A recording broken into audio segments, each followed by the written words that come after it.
Om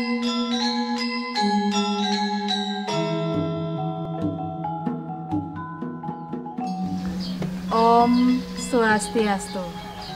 Umat sedharma yang berbahagia, saya kembali hadir untuk melanjutkan topik tentang 5 pilar pra perkawinan Hindu menuju Grihasta Asrama untuk mewujudkan keluarga Hindu yang sakinah di episode kedua ini. Kembali lagi kepada keluarga sakinah, bahwa perkawinan yang sah menurut hukum Hindu ada Triupasaksi. Yang pertama adalah Dewa Saksi, di mana memohon kehadiran beliau untuk menyaksikan upacara perkawinan yang dilaksanakan.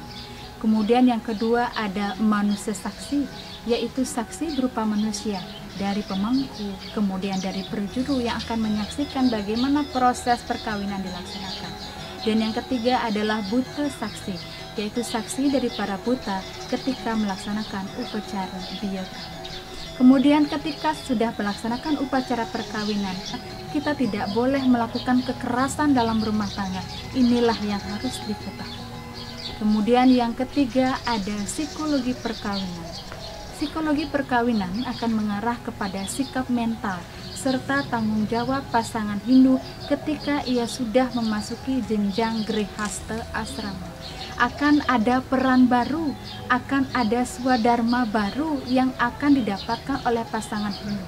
Ia menjadi seorang istri, ia menjadi seorang suami, menjadi seorang ayah, menjadi seorang ibu, dan nanti ketika ia memiliki seorang putra atau anak, maka ia juga akan memiliki swadharma sebagai orang tua.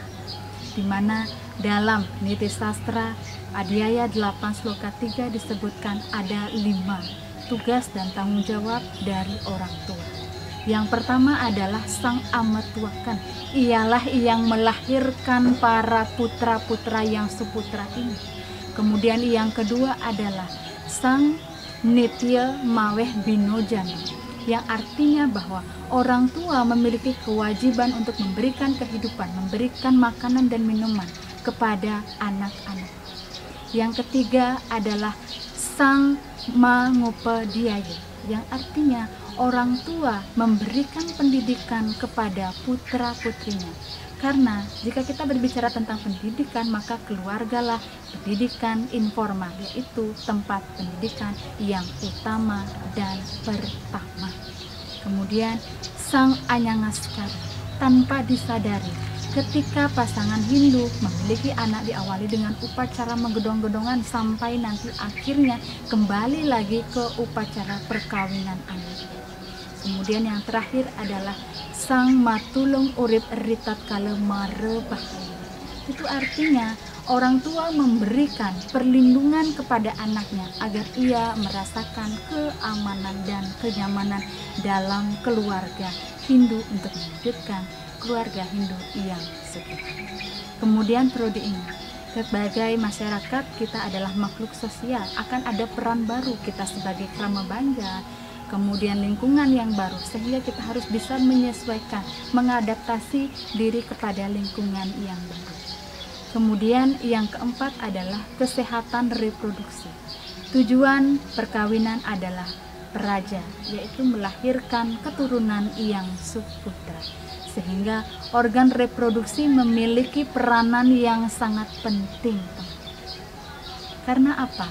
Ketika kita sudah mengetahui kondisi kesehatan reproduksi kita sehat, itu artinya bahwa ruang besar untuk kita bisa melahirkan generasi-generasi yang suputra. Dan kesehatan reproduksi bukanlah sesuatu yang tabu, dan ini harus diketahui sebagaimana dalam Lontar Resi Sembina dinyatakan bahwa ketika seseorang beranjak remaja, maka pakaianlah yang diinginkannya. Dan ketika seseorang beranjak kepada hal-hal yang bersifat dewasa, maka perhiasan dan pengakuanlah yang diinginkannya.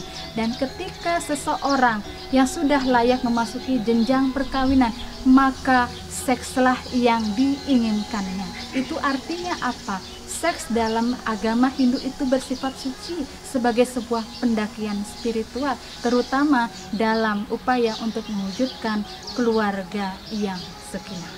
Kemudian yang kelima adalah pengelolaan keuangan keluarga. tanpa kita sadari umat sedharma yang berbahagia, ternyata dari faktor-faktor penyebab perceraian salah satunya adalah faktor ekonomi. Bagaimana kita keluarga Hindu bisa mengelola keuangan kita? Ada disebutkan dalam sastra suci kita bahwa ada 3 cara. Yang pertama adalah bagaimana harta itu kita gunakan untuk melaksanakan dharma, melaksanakan yajna.